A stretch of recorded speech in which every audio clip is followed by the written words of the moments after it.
Hi friends, இன்றைக்கி நம்ம சக்கரவள்ளி கிழங்குல சப்பாத்தி செய்ய போகிறோம். அதுக்கு இட்லி குக்கரில் சக்கரவள்ளி கிழங்கு வந்து வேக வச்சு எடுத்துக்கோங்க. இப்போது 10 நிமிஷம் வெந்த பிறகு நம்ம இதை ஆற விட்டுட்டு தோலை எடுத்துடலாம். தோலை எடுத்துட்டு நம்ம மிக்சியில் போட்டு பிளெண்ட் பண்ணிக்கலாம். இப்போ பிளெண்ட் பண்ணியாச்சு.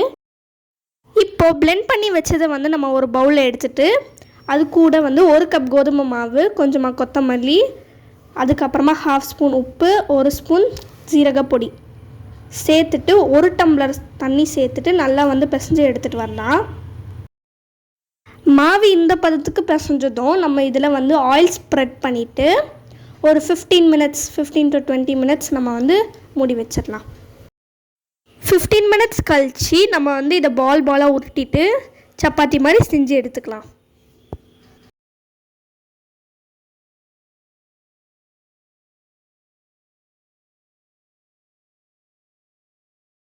இப்போ ஸ்டவ் ஆன் பண்ணிட்டு ஒரு பேன் வச்சு நம்ம செஞ்சு வச்சதை போட்டுட்டு சப்பாத்தி குக் பண்ணி எடுத்துக்கலாம்.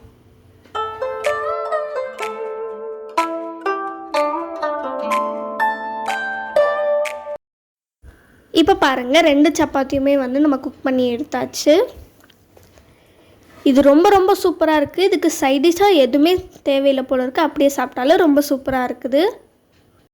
உங்கள் வீட்டில் சக்கரவள்ளி கிழங்கு இருக்கா? நீங்களும் கண்டிப்பாக ட்ரை பண்ணுங்கள். இந்த வீடியோ பிடிச்சிச்சுன்னா லைக் பண்ணுங்கள், ஷேர் பண்ணுங்கள், சப்ஸ்கிரைப் பண்ணுங்கள், கமெண்ட் பண்ணுங்கள். பாய்.